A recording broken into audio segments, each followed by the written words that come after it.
বিসমিল্লাহির রহমানির রহিম। আসসালামু আলাইকুম। চাঁদনিস কুকিং থেকে চাঁদনি সবাইকে স্বাগতম জানাই। আজকে আমি আপনাদের সাথে একটি কালাভুনার রেসিপি শেয়ার করব। দেখুন কালাভুনাটা কতটা জুসি এবং পারফেক্ট হয়েছে। চলুন তাহলে দেখে নেওয়া যাক।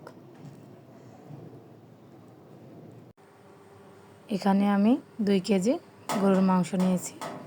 এবার এটা পানি দিয়ে ভালো মতো পরিষ্কার করে নেব।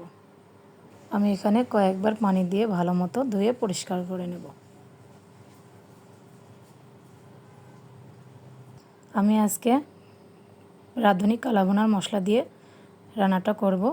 এখানে 2টা প্যাকেট আছে। প্রথমে আমি বড় প্যাকেটটার কাজ করব। এখানে কেটে ধুয়ে পরিষ্কার করে নেওয়া মাংসের মধ্যে বড় প্যাকেটের মশলাটা দিয়ে দিলাম। এবার এর মধ্যে আমি 1 কাপ পেঁয়াজ কুচি দিলাম, 1 টেবিল চামচ রসুন বাটা, 1 টেবিল চামচ আদা বাটা। এখানে 1.5 টেবিল চামচ সয়া সস দিয়ে দিলাম। এবার এর মধ্যে আমি 1/3 কাপ টমেটো সস দিয়ে দিলাম, স্বাদ মতো লবণ দিয়ে দিলাম। এবার 1 কাপ সরিষার তেলের মধ্যে আমি অর্ধেকটা এখানে দিয়ে দেব। এবার মশলাটাকে আমি ভালো মতো করে হাত দিয়ে ভালো মতো মেখে নেব। মশলাটা যাতে ভালো মতো মিশে যায় সেভাবে মাংসটাকে মাখাতে হবে।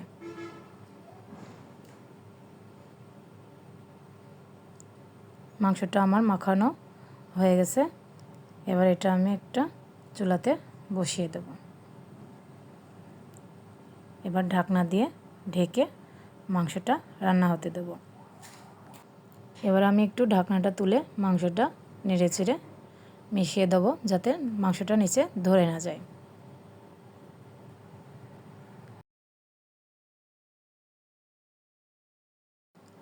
এভাবে আমি নেড়েচেড়ে মিশিয়ে নিলাম। এবার আমি ফের ঢাকনাটা দিয়ে আবারও ঢেকে দেব। এভাবে করে আমি মাংসটা কষিয়ে নেব।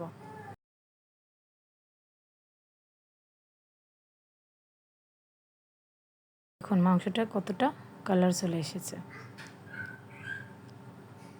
যতক্ষণ এই পানিটা শুকিয়ে না আসে ততক্ষণ আমি কষাতে থাকব।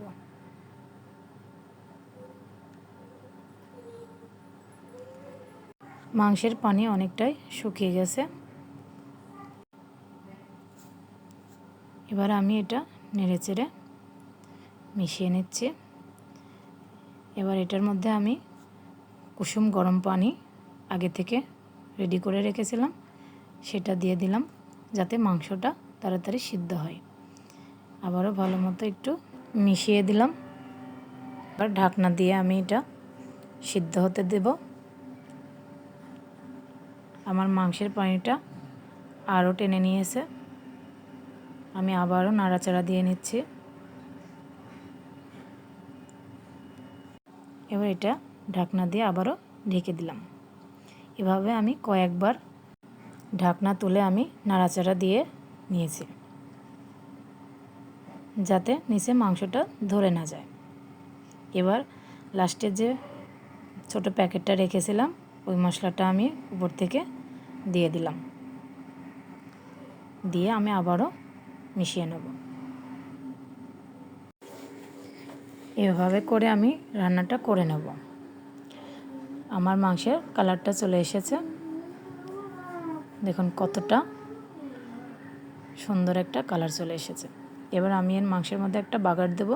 এই জন্য চুলাতে একটা প্যান নিয়ে নিয়েছি। এবার ওর মধ্যে যে আধা কাপ সরিষার তেল রেখেছিলাম সেটা দিয়ে দিলাম।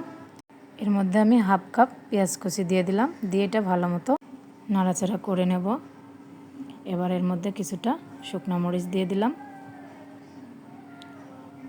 তারপর এর মধ্যে কিছুটা রসুন কুচি দিয়ে এটা ভালো মতো ব্রাউন কালার করে ভেজে নেব। আমার ব্রাউন কালার করা হয়ে গেছে। এবার আগে থেকে রান্না করা মাংসটা এর মধ্যে দিলাম যেন বাগারের ফ্লেভারটা মাংসের মধ্যে চলে যায়। এবার আমি এটা পুরোটা মাংসের মধ্যে ঢেলে দিয়ে ভালো মতো মিশিয়ে নেব।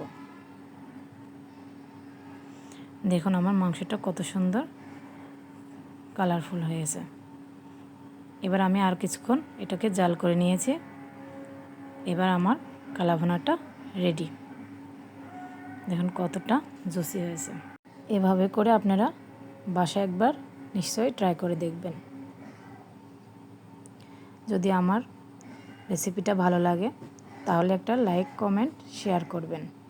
আর যদি ইউটিউব থেকে দেখেন অবশ্যই আমার চ্যানেলটা সাবস্ক্রাইব করে রাখবেন। সবাইকে অসংখ্য ধন্যবাদ। সবাই ভালো থাকবেন, সুস্থ থাকবেন। আসসালামু আলাইকুম।